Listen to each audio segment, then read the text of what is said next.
अभी वो मिर्जा जेलवी जिसको मैं जन्नमी कहता हूं, उसकी ताजा एक बकवास वायरल हुई है और मैंने आज उसके खिलाफ अभी आने से पहले फतवा सादिर किया है। उसने रसूल अकरम नूर मुजस्सम शफी मुअज्जम सल्लल्लाहु अलैहि वसल्लम के बारे में एक ऐसा लफ्ज बोला कि वो जुबान पे लाने से रोंगटे खड़े हो जाते हैं। अरब क्रिश्चियंस उन्हें दज्जाल कहते हैं, नाउजुबिल्लाह। अगर एक शख्स क्रिश्चियन है तो वो मेरे नबी को दज्जाल समझ रहा है, लेकिन मुझे कुरान इजाजत दे रहा है कि मैं उसकी औरत के साथ शादी कर सकता हूं अगर वो किसी क्रिश्चियन की बेटी है। वो लफ्ज 100% तौहीन रिसालत पर मुश्तमिल है और वो लफ्ज जो अपनी जुबान से सरकार के बारे में बोले काफिर भी हो जाता है, मुर्तद भी हो जाता है।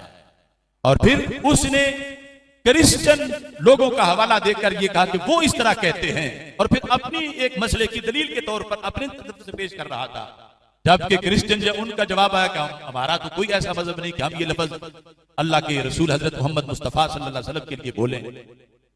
तो हमने उस फतवे में मुतालबा किया कि 295C के तहत उस पर FIR दर्ज की जाए और उसको सजाए मौत दी जाए। क्या आप सबको ये बात मंजूर है? गुस्ताखे नबी की एक सजा, गुस्ताखे नबी की एक सजा, गुस्ताखे नबी की एक सजा, वो लफ्ज जो उसने बोला है माज अल्लाह, मैं सरकार दो आलम सल्लल्लाहु अलैहि वसल्लम का नाम लिए बगैर वैसे तुम्हारे सामने उस लफ्ज का जिक्र करता हूं। वो लफ्ज है लफ्ज दज्जाल, दज्जाल का लफ्ज, माज अल्लाह सुम्मा माज अल्लाह। और अब मुझे पता चला, मैंने रास्ते में सुना कि वो तावील कर रहा है कि मैंने दज्जाल से मुराद वो काना दज्जाल जो आखिर में आएगा वो नहीं लिया, मैंने तो इससे मुराद कज़्ज़ाब लिया है। तो ये उज़्रे गुनाह बदतरज गुनाह है। अगर उसने दज्जाल से मुराद कज़्ज़ाब भी लिया है, सरकार की तरफ निस्बत कर रहा है उस लफ्ज की, तो ये भी 100% तौहीन रिसालत है और किसी लिहाज से यानी उसको कोई छूट नहीं दी जाएगी।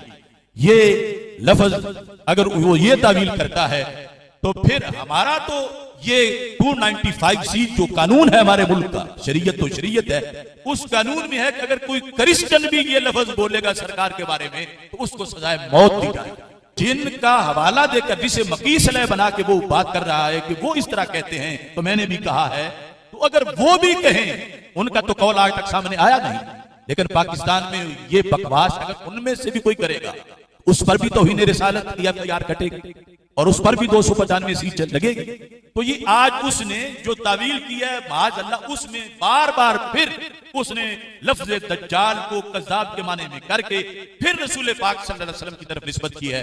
और फिर अगला मसला जो वो बयान करना चाहता था उसमें भी उसने इतना बड़ा झूठ का बुलंदा और तौहीन इतनी ज्यादा की है। मैंने तो इस फतवे में लिखा है कि अगर 100 बार भी इस पर 295C की FIR काट कर इसे सजा दी जाए फिर भी थोड़ी है, जितनी बड़ी तौहीन इसने अल्लाह के रसूल हजरत मोहम्मद मुस्तफा सल्लल्लाहु अलैहि वसल्लम की। अल्लाह हमारी हुकूमत को तौफीक दे कि उस गुस्ताख को जिसने कोई वली नहीं छोड़ा, नबी नहीं छोड़े, खुद अल्लाह की जात के लिहाज से और मुकद्दस हस्तियों के लिहाज से, आले बैत अतहार और सहाबा के लिहाज से, खुसूसन हजरत अमीर मुआविया रज़ी अल्लाह तआला अन्हु के लिहाज से, उसकी जुबान इतनी बेलगाम है कि इन सारी हस्तियों पर माज़अल्लाह वो तान कर चुका है, तौहीन कर चुका है और ये उसकी हद दर्जा तौहीन है। पता नहीं किसने उसकी पीछे से बागें खुली छोड़ी हुई हैं। तो ये हमारा अभी तो चूंकि आज का मसला है, ये पूरे पाकिस्तान और पूरी कौम की उसके बारे में इंशाल्लाह आवाज होगी। गुस्ताखे नबी की एक सजा, सरतन से जुदा, गुस्ताखे नबी की एक सजा, सरतन से जुदा, सरतन से जुदा। और ये हम हुकूमत से मुतालबा कर रहे हैं कि हुकूमत ये काम करे, हुकूमत की रहनुमाई के लिए फतवा लिखा है और उनसे मुतालबा कर रहे हैं कि जो तुम्हारे मराहिल हैं उसको गुजारो और उसके बाद जो शरी सजा लिखी है हमने इसके मुताबिक जो है उसको कैफरे किरदार तक पहुंचाओ। पिछले दिनों मेरी जो वीडियो इन्होंने आउट ऑफ कॉन्टेक्स्ट काटी, वो तो मैं क्रिश्चियंस की फेवर में बात कर रहा था कि देखो इस्लाम में टॉलरेंस, कि तुम हमारे पैगंबर को नहीं मानते फिर भी अल्लाह ताला ने इजाजत दी है कि क्रिश्चियन की औरतों के साथ निकाह हो सकता है। टॉपिक ये था, टॉपिक ये नहीं था कि ये गालियां दे रहे हैं हमारे पैगंबर को।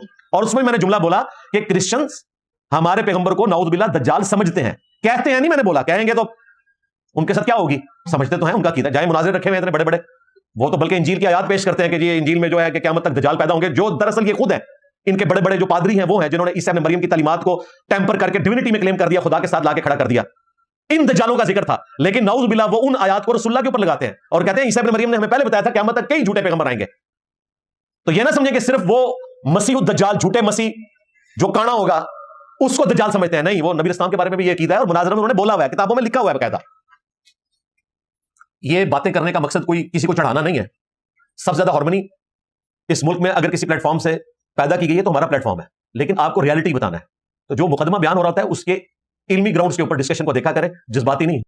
अस्सलामु अलैकुम वरहमतुल्लाहि वबरकातुहू। जी नाज़रीन, उम्मीद है कि आप तमाम दोस्त खैरियत से होंगे। जदीद दौर के जदीद मसाइल कुरान और हदीस के रोशनी में हवाला समेत इस्लामी और तारीख़ी वाक़यात, मौजूदा ज़माने पर इस्लाम की एक नज़र, ये तमाम तर मसाइल आपको इस यूट्यूब चैनल पर मिलेंगे। हर नए मसले का हल आपको इस यूट्यूब चैनल पर मिलेगा और रोज़ाना की बुनियाद पर 1 या 2 वीडियोज़ अपलोड किया करेंगे ताकि जिन लोगों को इन मसाइल का पता न हो वो इन मसाइल पर अमल करके इस्लाम को पहचान सके। तो आपने इस यूट्यूब चैनल को सब्सक्राइब करना है।